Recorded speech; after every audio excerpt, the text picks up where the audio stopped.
Film dimulai dengan suasana yang sunyi dan penuh makna. Di sebuah gunung suci Chandragupta Maurya, sang kakek pendiri Kekaisaran Maurya, terlihat telah meninggalkan kehidupan istana dan memilih hidup sebagai petapa. Dia memeluk ajaran Jainisme dan menyerahkan seluruh harta duniawi termasuk pedang kerajaannya. Namun cucunya Asoka muda justru bersikap sebaliknya. Saat diminta untuk menyerahkan pedang itu sebagai simbol menanggalkan kekerasan dan ego, Asoka pun menolak. Chandragupta pun memperingatkan Asoka menyebut bahwa pedang adalah benda yang jahat karena menyimpan kesombongan, kekuasaan, dan darah. Tetapi saat itu Asoka masih muda dan keras kepala. Dia pun belum bisa memahami makna mendalam dari peringatan sang kakek, sehingga diam-diam dia mengambil kembali pedang kerajaan itu.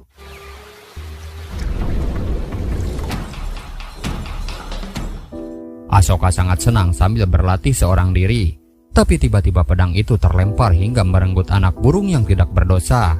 Di situ barulah Asoka sadar pepatah kakeknya bahwa pedang itu bukan sekadar senjata tetapi bisa menjadi bencana karena pedang itu tidak pernah melihat kawan ataupun lawan. Kini Asoka pun sudah tumbuh dewasa dan masih bersama pedang kakeknya. Sebelum Chandragupta turun tahta, dia sudah melakukan ekspansi besar-besaran, diantaranya menguasai kerajaan Magadha. Kalau diibaratkan, Magadha adalah Jawa Tengah dan Maurya adalah kerajaan yang memimpin banyak wilayah, bisa dari Jawa Tengah sampai Jawa Timur, kira-kira seperti itu. Magadha diwariskan langsung oleh Chandragupta kepada putranya Bindusara sampai akhirnya dia meninggal. Bindusara memiliki dua putra dari istri yang berbeda, diantaranya ada Susima dan juga Asoka. Dari sinilah para pangeran ini saling bersaing untuk mendapatkan pengaruh di istana. Kemudian terjadi pemberontakan oleh pasukan tentara Taksila karena merasa tidak puas terhadap pemerintahan pusat Magadha yang dianggap tidak adil. Namun dalam genggaman Asoka, tidak sulit untuk menaklukkan tentara Taksila sampai akhirnya mereka menyerah. Namun semua itu palsu. Pemimpin Taksila mencoba berkhianat, padahal dia sudah diberi kesempatan untuk hidup. Maka dari itu Asoka tak segan untuk menghabisinya.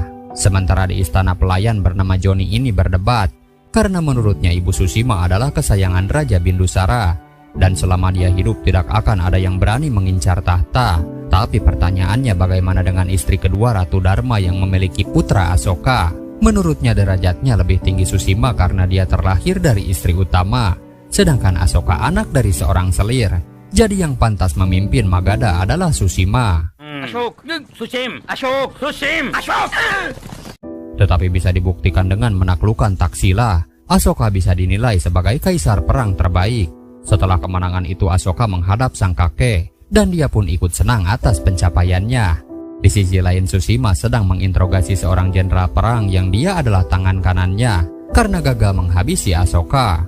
Ternyata Susima bukan hanya licik, tapi juga tak segan mengkhianati keluarganya sendiri demi kekuasaan. Dia tahu selama Asoka masih hidup, tahta tak akan pernah jadi miliknya dengan mudah. Bahkan setelah mengalahkan tentara Taksila, justru Asoka semakin populer di kalangan rakyat dan pasukan. Namun Susima pun tidak menyerah. Dia menyewa seseorang yang katanya bisa menghabisi Asoka. Ketika sedang mandi bersama kuda putih kesayangannya bernama Pawan, Asoka lebih cerdas dari yang kita duga. Dia lebih tahu bahaya yang telah mengintai. Tapi saat bertanya siapa orang yang menyuruhnya, si pembunuh bayaran lebih dulu dihabisi oleh saudara Susima agar tidak buka suara. Dan usaha Susima pun kembali gagal lagi.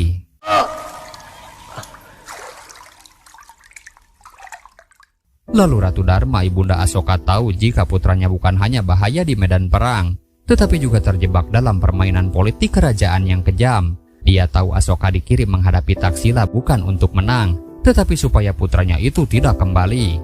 Untuk itu Ratu Dharma menyuruh Asoka agar pergi dari istana ini demi keselamatan dirinya. Tetapi Asoka menolak, karena bisa dibuktikan Asoka baik-baik saja dan tidak perlu ada yang dikhawatirkan. Di tengah keresahan, Susima pun bertemu secara langsung dengan Asoka, seolah tidak terjadi apapun. Sebagai saudara dia turut prihatin karena ada orang yang berniat menghabisi adik tirinya ini. Dia pura-pura tidak tahu kenapa ada orang yang menginginkan itu. Dan Asoka menjawab jika pelakunya adalah orang bodoh yang mencoba menghabisinya berkali-kali tapi selalu gagal. Asoka menganggap itu bukan musuhnya, karena musuh sebenarnya yang mau menghadapi secara langsung, bukan diam-diam menikamnya dari belakang. Dan orang yang berani duduklah yang akan naik tahta, serta berani bertarung satu lawan satu di hadapan semua orang. सिंहासन से उठ जा अशोक। ऐसे नहीं Sugat. Di situ Sugatra saudara Susima marah karena Asoka sudah lancang. Dia terang-terangan menganggap Asoka sebagai musuhnya lalu menantang untuk bertarung besok pagi. Di lain tempat Chandragupta kecewa karena hari ini Asoka berani duduk di singgasana. Mungkin besok dia berani mengacungkan pedang padanya. Di situ dia menyuruh Ratu Dharma untuk menghentikan Asoka. Jika tidak, Dharmalah yang akan mempertanggungjawabkan semuanya. Esok harinya diadakanlah sebuah acara sakral. Ternyata itu adalah upacara yang dilakukan Ratu Dharma dengan sumpah tidak akan pernah bicara kepada siapapun. Penasihat istana berkata untuk apa dia bicara kalau putranya sendiri tidak pernah mendengarkan. Demi keselamatan ibunya ingin putranya itu meninggalkan Magadha, mengembara kemanapun menjalani kehidupan biasa dan jangan sampai orang lain tahu jika sebenarnya dia adalah Pangeran Asoka. Mendengar penjelasan dari si penasihat dan dia tidak ingin melihat ibunya menderita, Asoka pun menuruti kemauannya dan akan pergi mengembara. Lalu adik kandung Asoka yaitu Pitasoka disuruh menjaga ibunya. बेटा अशोक, बोलना मां से अब मैं साधारण हूं, मुझसे बात करें। Padahal hari ini adalah hari tantangan Sugatra untuk melawan Asoka, sehingga Susima menyimpulkan kalau Asoka takut lalu melarikan diri. Singkat cerita, Asoka sampai di suatu wilayah bertemu dengan para biksu. Dia mencukur sebagian rambutnya dan mengaku pengembara biasa. Bersama kuda kesayangannya Pawan, dia terus berkelana hingga dia pun tiba di Kalingga, sebuah wilayah kerajaan kuno bagian timur India. Asoka pun harus membiasakan diri. Tidak ada makanan mewah dan tidak ada istana megah. Langit kini menjadi atapnya dan bumi ini adalah tempat tidurnya, lalu putri cantik hanya ada dalam impian. ये लो पवन, बहुत अच्छा भोजन है, खाओ। गद, तुम भी क्यों खाओगे? ये सपने। Akan tetapi esok harinya mimpi itu jadi nyata karena Asoka telah melihat putri cantik itu. Gadis ini pun bertanya siapakah dia, kenapa mengikutinya. Sambil melirik kudanya dan agar penyamarannya tidak terbongkar, Asoka pun mengaku bernama Pawan. Ketika Pawan masuk ke sebuah pasar malam, dia mendengar orang-orang sedang membicarakan sayembara. Barang siapa yang menemukan putri bernama Kawarki bersama Pangeran Arya, maka orang yang menemukannya akan mendapatkan 100 koin emas. Dan entah kenapa mendengar itu Pawan teringat dengan gadis tadi siang. Dia juga melihat pertarungan adu panco yang dimenangkan oleh jagoan di wilayah itu bernama Pirat. Melihat Pawan orang baru di sini, dia pun segera memanggil dan memaksanya untuk bertanding. Tapi Pawan cerdik dengan cara menipu Pirat, akhirnya kalah. तुम्हारे पीछे कोई नहीं, चलता हूं। Di situ Pirat tidak terima karena telah ditipu. Dan beruntung keburu datang istrinya sehingga Pirat yang takut memilih untuk pergi. Dirasa Pawan adalah orang pertama yang mengalahkan jagoan itu. Dia pun diajak kerja oleh warga di sana. Tetapi pekerjaannya agak sedikit sulit karena di desa ini Pawan harus bisa memerah susu sapi. Dan di sana adalah tempat tinggal gadis yang sebelumnya pernah Pawan lihat. Apa? Meskipun berbalut pakaian serba putih, Pawan tetap bisa mengenalinya. Namun tiba-tiba beberapa orang mengejarnya. Entah apa tujuannya, yang pasti gadis itu langsung melarikan diri. Ternyata dia adalah gadis yang disebut sebagai Putri Kawarki. Mereka ingin menangkapnya agar dapat imbalan 100 koin emas. Lalu karena terdesak dia pun nekat melompat disusul oleh Pawan yang ikut juga. Padahal Kawarki sebenarnya tidak bisa berenang. Beruntung dia diselamatkan oleh Pawan. Disitulah mereka saling mengenal, dan Pawan heran kenapa rasanya orang-orang Kalingga semua mencarinya. Hingga Pawan pun tahu kalau dia adalah Putri Kawarki yang jadi sayembara orang-orang. राजकुमारी कौरवकी। Mendengar itu Kawarki menganggap Pawan sama saja dengan mereka, yang menilai dirinya seharga dengan 100 koin emas. Namun Pawan menjawab, seluruh emas di bumi ini tidak akan cukup untuk membayar Kawarki. Tapi tiba-tiba seseorang menghajarnya dari belakang. Lalu dia adalah Bima, seorang jenderal yang diutus untuk menjaganya. Lalu inilah Pangeran Arya yang dimaksud adik dari Kawarki. Bima pun tidak tahu pria ini siapa dan kenapa Kawarki malah menolongnya. Dia juga mengira pria ini sama saja dengan yang lainnya, hanya menginginkan koin emas. Tetapi Kawarki yakin jika Pawan adalah orang yang baik. Dan tidak lama Pawan tersadar. Lalu bisa kita lihat dia dan Kawarki nampaknya saling menyukai. कौरवकी, शतरानी, सुनो तो।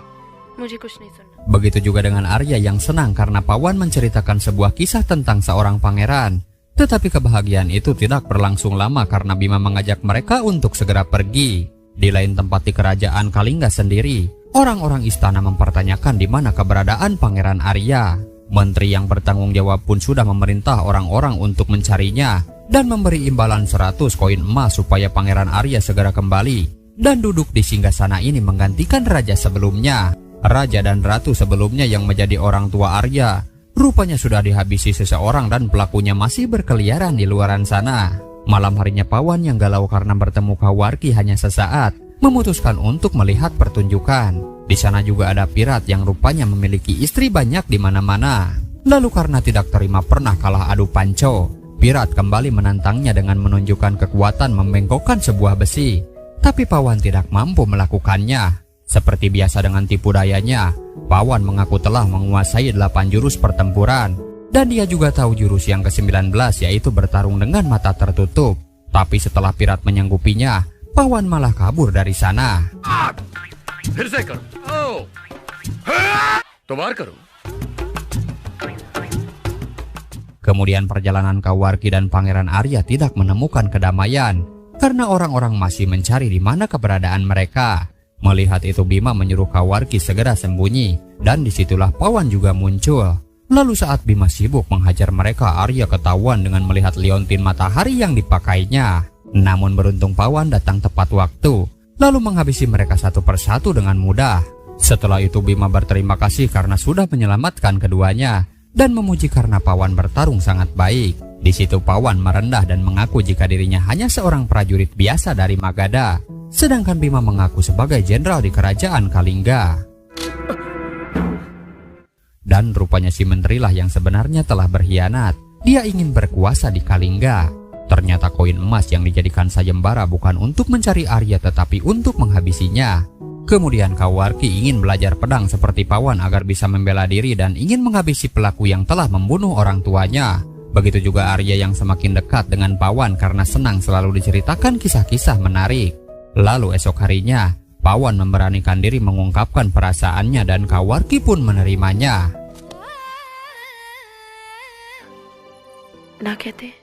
Tetapi Bima tidak senang melihat kedekatan dia dengan Pawan, mungkin karena dia cemburu. Di situ Kawarki mengatakan jika dia mencintai Pawan dan jangan berani-berani Bima mencegahnya. Harus diingat Bima hanyalah seorang jenderal. Itu artinya Bima adalah pelayan, tidak lebih dari seorang budak raja.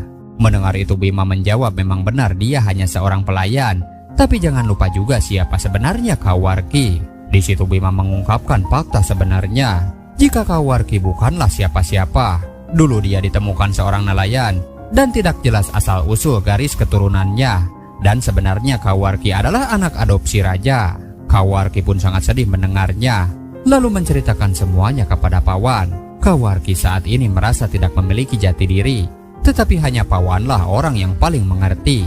Karena menurutnya tidak ada perbedaan darah seorang pejuang dan orang biasa. Dia pun akan selalu mencintainya.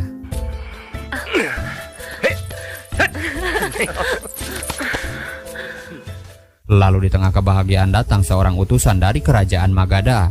Melihat perlakuan si utusan dan agar tidak ketahuan, Pangeran Asoka pun menyuruh untuk bersikap biasa saja. Ternyata dia datang untuk memberitahu jika Ibunda Ratu Dharma sedang sakit keras. Setelah bercerita, Kawarki menyarankan untuk segera menemui ibunya di desa. Jangan khawatirkan dirinya dengan Arya, karena dia bisa menjaga diri. Pawan pun akan pergi selama 2 hari dan akan kembali lagi. Supaya Arya tidak sedih, Pawan kembali menceritakan kisahnya. Katanya ada seorang pangeran pulang menemui ibunya yang sedang sakit, lalu kembali untuk menikahi putri dan hidup bahagia bersama. Pangeran itu pun akan kembali dengan ratusan kuda dan gajah menjemput sang putri. सैकड़ों हाथी घोड़ों के साथ तुम कौरवकी का ख्याल रखना।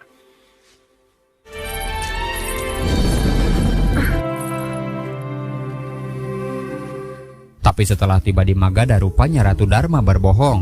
Kalau tidak berbohong pasti Asoka tidak akan datang. Dan si ibu pun sangat merindukan putranya ini. Bersama Pitasoka adiknya, Asoka pun sedang bahagia karena telah menemukan pujaan hatinya.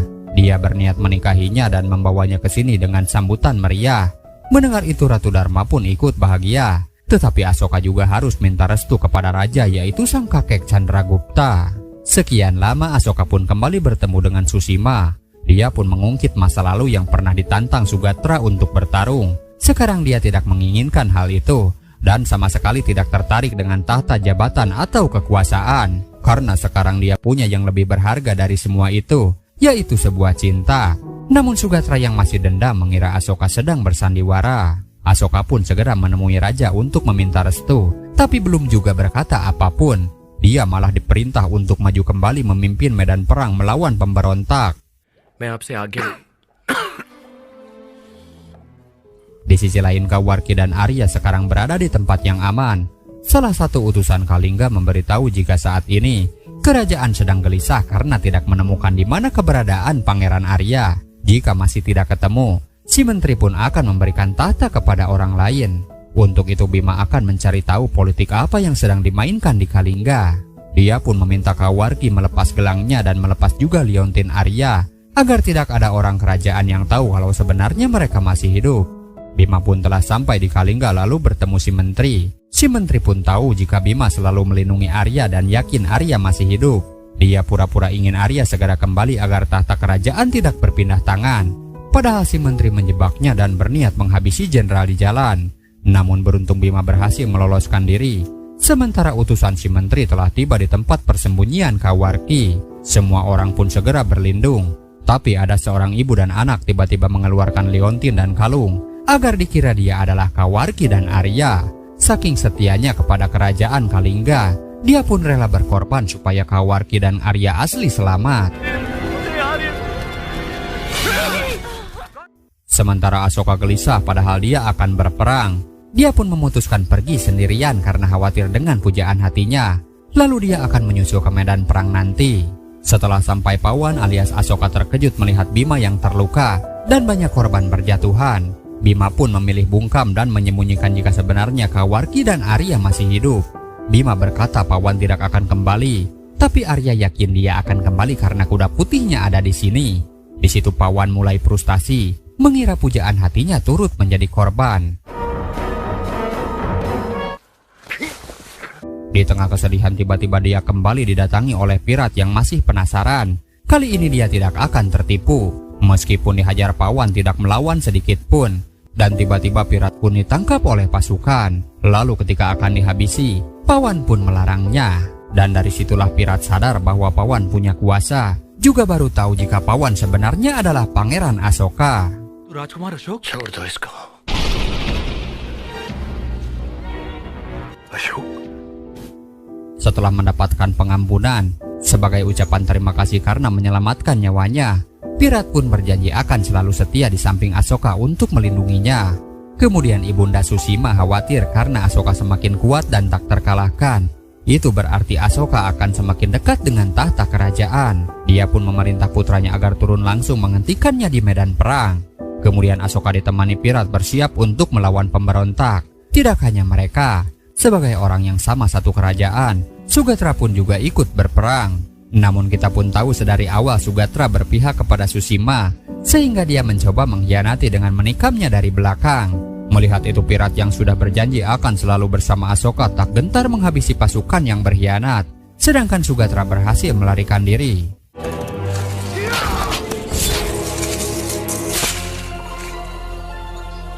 Setelah peperangan itu pasukan Magadha pun kembali pulang. Kawarki ternyata mencoba mencari dengan bertanya apakah ada yang mengenal seseorang prajurit bernama Pawan. Tapi orang itu tidak tahu dan Kawarki tidak menyadari jika Pawan ada di depan matanya sedang ditanduk karena terluka. Dibawalah Pawan oleh pirat kepada biksu ahli pengobatan dan perlahan dia pun mulai membaik. Pirat tahu luka di fisiknya akan sembuh, tapi sulit untuk menyembuhkan luka di hatinya karena setiap hari hanya nama Kawarki yang selalu dia ingat.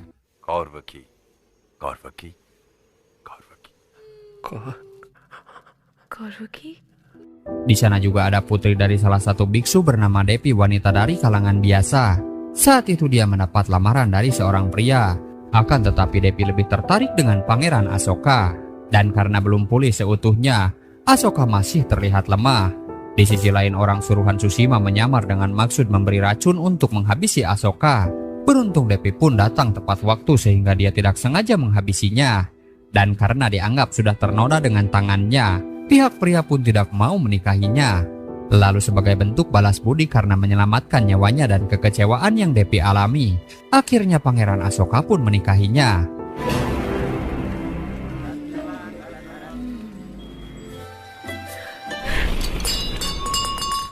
Sebenarnya Depi juga tahu sangat besar cinta Asoka untuk sosok wanita bernama Kawarki yang sering ada dalam mimpi Asoka. Dan Asoka pun minta maaf jika hal itu menyakiti hatinya. Asoka mengatakan ini bukan cinta tetapi yang ada hanya rasa sakit. Kawarki telah tewas. Dia menyesal tidak melihat untuk terakhir kali. Padahal dia sudah berjanji untuk selalu bersamanya. Dia pun menyalahkan diri sendiri. Tidak berada di sisinya saat dia dalam bahaya dan menyebut nama Pawan di napas terakhirnya. Namun di situ Depi pun bisa mengerti. Padahal Kawarki sendiri sedang memikirkan Pawan dan seperti terikat batin satu sama lain. सपनों से भरे नैना तेरे तले ढूंढा है. Depi adalah wanita baik meskipun dia menikah dengan seorang pangeran, tapi tidak lupa dengan kebaikan memberikan makanan kepada rakyatnya. Salah seorang berkata jika Depi wanita beruntung dinikahi oleh Pangeran Asoka, dan Kawarki yang ada di sana juga turut merasakan kebahagiaan itu. Pangeran Asoka pun membawa istrinya ke Magadha dan disambut meriah oleh rakyat dan pasukan. Sedangkan Kawarki tak pernah lelah mencari cintanya. Dia masih percaya Pawan adalah seorang prajurit, tetapi keburu datang Bima yang meminta mereka segera pergi lalu membawa Arya. Di situ Kawarki pun bimbang antara menunggu atau memilih adiknya. Tapi tidak lama dia pun memutuskan menyusul Arya. Andaikan dia bersabar sebentar saja, mungkin dia pun akan menemukan kebenaran.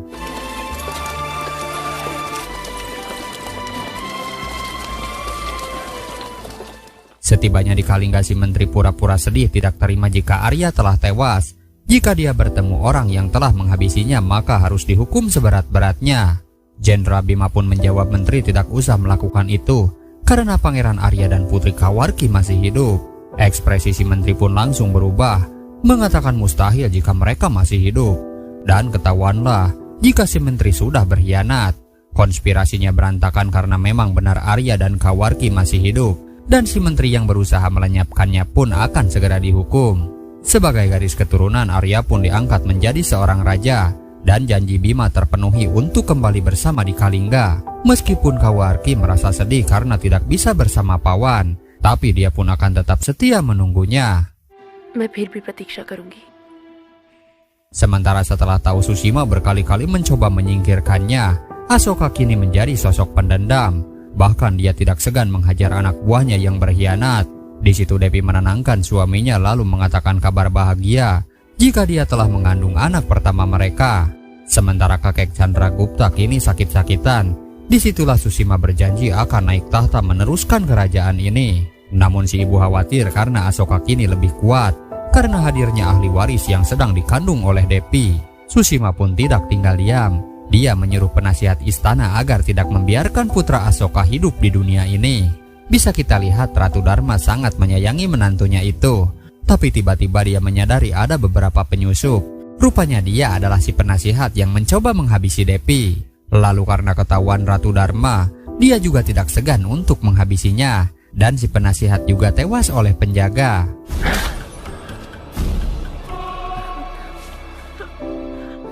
Mendengar kabar duka ini jelas membuat Asoka sangat murka. Dari sinilah Asoka berubah. Dia menjadi sosok yang keras, dingin, dan kejam. Dia mulai membiarkan amarah dan ambisi menguasai dirinya. Meskipun Asoka dicegah istrinya, tapi kali ini dia tidak akan memaafkan orang-orang yang sudah menghancurkan hidupnya. Dibantu oleh Pirat, dia mendatangi Susima dan mengajaknya berduel 1 lawan 1. Tetapi Susima melepaskan pedangnya. Sebagai saudara, dia mengaku mencintai Ratu Dharma seperti ibu kandungnya sendiri. Dia pun bersandiwara jika dia bukan pelaku yang menghabisi Ratu Dharma. Dia mengaku memang sejak kecil iri dengan Asoka. Asoka telah mengambil pedang kakeknya. Sekarang dia juga menginginkan tahta kerajaan. Sedangkan Susima tidak pernah diberi kesempatan. Untuk itu jika benar Asoka menganggapnya sebagai musuh, maka dia menyerahkan nyawanya sekarang juga. Supaya sejarah mencatat jika Pangeran Asoka merebut singgasana dengan cara membunuh. Mendengar hal itu, sesama saudara Asoka masih ada rasa kemanusiaan dan dia tidak menghabisinya. Tetapi Susima bukan sekadar licik. Dia pun malah menyerang dari belakang, tapi beruntung Pirat lebih dulu menghabisinya. Sementara saudara lainnya yang tertangkap dilenyapkan juga menyisakan Sugatra yang melarikan diri. Setelah tragedi itu Devi pun kecewa dengan sikap suaminya. Di situ Asoka pun membela jika ini dilakukan untuk membalas kematian ibunya oleh saudaranya sendiri. Begitu juga dengan Pirat yang mencoba menyadarkannya. Tapi Asoka berambisi akan menjadi raja terkuat, lebih dari ayahnya Bindusara dan melebihi lagi kakeknya Chandragupta. Di sisi lain Sugatra yang ketakutan meminta perlindungan ke kerajaan Kalingga dan dia pun diterima baik di sana. Kabar itu pun sampai kepada Asoka dan katanya Kalingga tidak akan pernah tunduk kepada kerajaan Magadha karena merasa tidak memiliki hutang apapun pada kerajaan. Untuk itu sebagai ambisi menjadi raja terkuat, Asoka pun akan meruntuhkan Kalingga beserta Sugatra yang kini bersama mereka tanpa tahu di dalamnya ada Arya dan juga Kawarki. Kalinga पवन हमसे कभी नहीं लड़ेगा। Dan tidak butuh waktu lama kekuasaan Asoka hampir meratakan sebagian Kalingga. Jenderal Bima pun penasaran siapakah Asoka pangeran kejam itu. Kenapa dia menghabisi orang-orang yang tidak berdosa? Sugatra berkata Asoka akan melakukan segala cara untuk memenangkan peperangan, bahkan tidak sungkan menghabisi semua saudaranya. Mendengar itu jiwa kesatria Bima bangkit dan dia akan maju melawannya. Hingga dia pun menyerang di malam hari dibantu Sugatra yang menyamar menjadi penjaga. Bima pun terus bergerak mencarinya. Dan ketika tepat di hadapannya, di situ Bima menyadari jika Asoka itu adalah Pawan, pria yang dicintai Kawarki selama ini.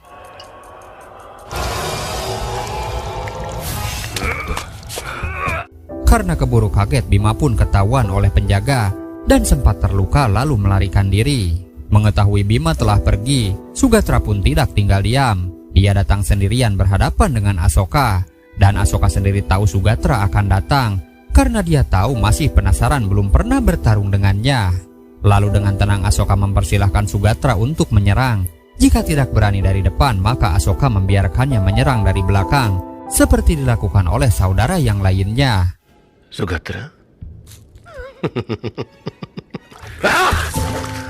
Kalinga को हराना तुम्हारे बस की बात नहीं है। Tetapi nyatanya Asoka tidak mudah dikalahkan. Malah Sugatra lah yang harus gugur saat itu juga. Pada akhirnya Bima yang terluka cukup parah menghembuskan napas terakhir sambil mengucap satu kata yaitu Pawan. Tapi Kawarki pun tidak mengetahui apa yang dimaksudnya.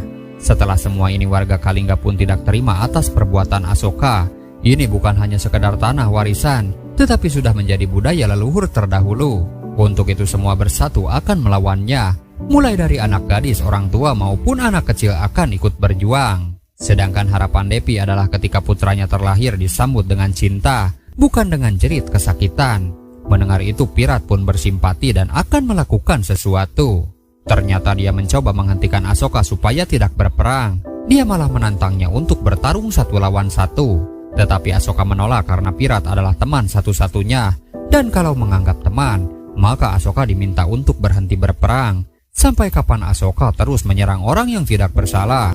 Dan Asoka menjawab akan melakukan peperangan ini sampai dia menang. Mendengar itu Pirat pun tidak akan mundur sedikit pun untuk terus menghentikannya.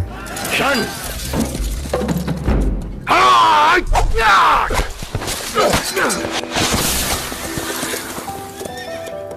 Tetapi Asoka bukan lawan sembarangan, hingga Pirat pun harus menyerah. Dan dia pun berkata jika musuh sebenarnya adalah diri Asoka sendiri. Sementara di medan tempur pasukan Magadha sudah berhadapan dengan Kalingga. Para prajurit ini sempat meremehkan kekuatan Kalingga sehingga mereka terjebak di awal serangan.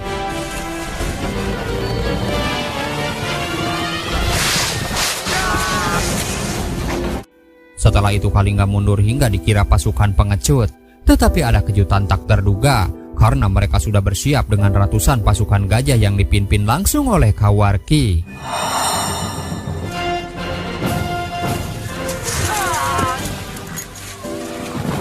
Pertempuran pun berlangsung sengit dan Kawarki pun dilumpuhkan.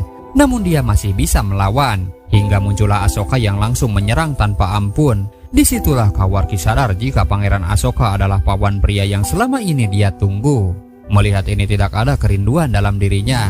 Yang ada hanya rasa kecewa karena Pawan adalah sosok pangeran yang kejam.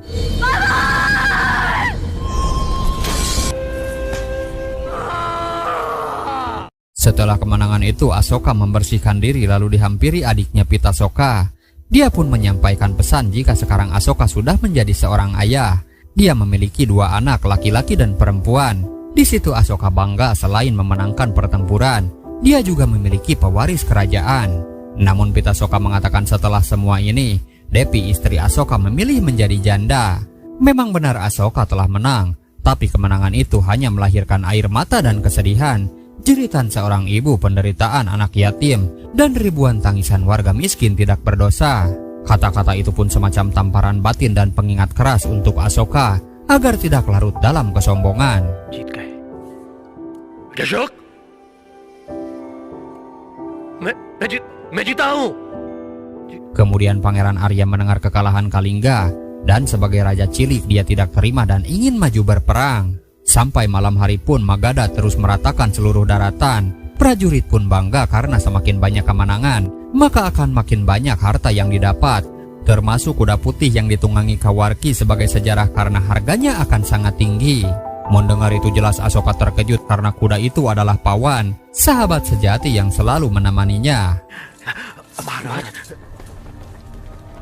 Pawan.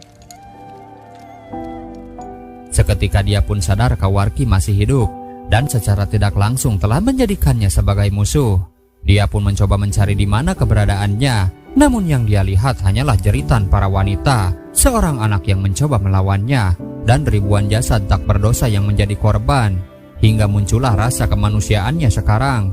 Melihat seorang pria kehausan, Asoka mencoba menolongnya, tetapi dia terlambat karena semua orang sudah membencinya. Kebaikan itu pun ditolak dan lebih baik pria ini mati kehausan daripada ditolong pangeran yang kejam.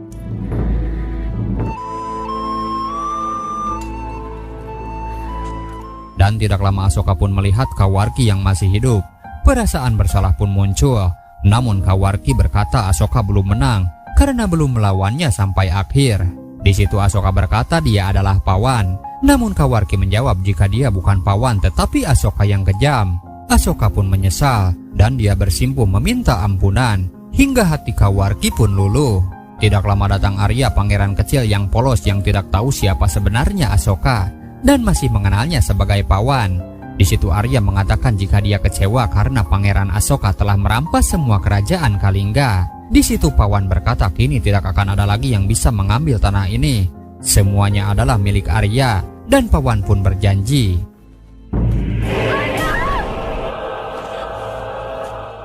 Tetapi tiba-tiba Arya tumbang karena terkena panah. Lalu hebatnya dia tidak kesakitan atau menangis. Justru Asokalah yang harus menangisinya karena ambisi kekuasaan telah menghancurkan segalanya. Perjalanan ini membuat Asoka mengerti jika takdirnya bukan menjadi seorang raja, tetapi menjadi seorang pengembara sejati untuk menebar kebaikan, perdamaian, cinta, dan anti kekerasan. Dia pun akhirnya membuang pedang untuk selamanya, dan cerita film ini pun sudah berakhir.